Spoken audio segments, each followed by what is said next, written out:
Juges, chapitre 2. Un envoyé de l'Éternel monta de Gilgal à Bokim, et dit : Je vous ai fait monter hors d'Égypte, et je vous ai amené dans le pays que j'ai juré à vos pères de vous donner. J'ai dit : Jamais je ne romprai mon alliance avec vous. Et vous, vous ne traiterez point alliance avec les habitants de ce pays, vous renverserez leurs autels. Mais vous n'avez point obéi à ma voix. Pourquoi avez-vous fait cela ? J'ai dit alors : Je ne les chasserai point devant vous, mais ils seront à vos côtés, et leurs dieux vous seront un piège. Lorsque l'envoyé de l'Éternel eut dit ces paroles à tous les enfants d'Israël, le peuple éleva la voix et pleura. Ils donnèrent à ce lieu le nom de Bokim, et ils y offrirent des sacrifices à l'Éternel. Josué renvoya le peuple, et les enfants d'Israël allèrent chacun dans son héritage pour prendre possession du pays.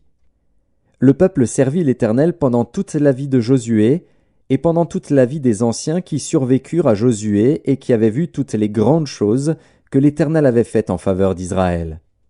Josué, fils de Nun, serviteur de l'Éternel, mourut âgé de 110 ans.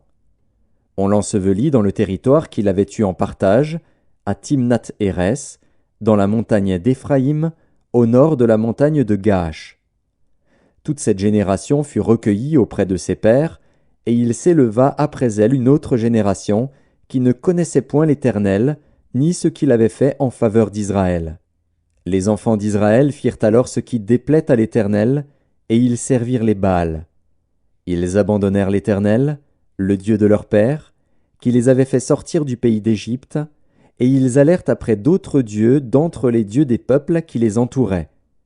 Ils se prosternèrent devant eux, et ils irritèrent l'Éternel. Ils abandonnèrent l'Éternel, et ils servirent Baal et les Astartés. La colère de l'Éternel s'enflamma contre Israël.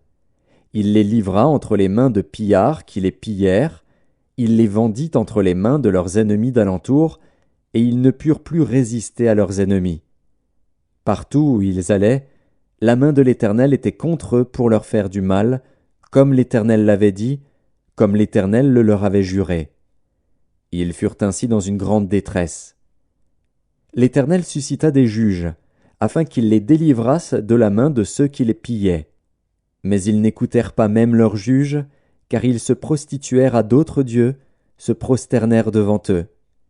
Ils se détournèrent promptement de la voie qu'avait suivie leur père, et ils n'obéirent point comme eux au commandement de l'Éternel. Lorsque l'Éternel leur suscitait des juges, l'Éternel était avec le juge, et il les délivrait de la main de leurs ennemis pendant toute la vie du juge.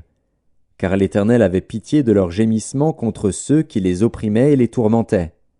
Mais, à la mort du juge, ils se corrompaient de nouveau plus que leur père, en allant après d'autres dieux pour les servir et se prosterner devant eux, et ils persévéraient dans la même conduite et le même endurcissement. Alors la colère de l'Éternel s'enflamma contre Israël, et il dit : Puisque cette nation a transgressé mon alliance que j'avais prescrite à ses pères, et puisqu'ils n'ont point obéi à ma voix, je ne chasserai plus devant eux aucune des nations que Josué laissa quand il mourut. C'est ainsi que je mettrai par elles Israël à l'épreuve, pour savoir s'ils prendront garde ou non de suivre la voie de l'Éternel, comme leurs pères y ont pris garde. Et l'Éternel laissa en repos ces nations qu'il n'avait pas livrées entre les mains de Josué, et il ne se hâta point de les chasser.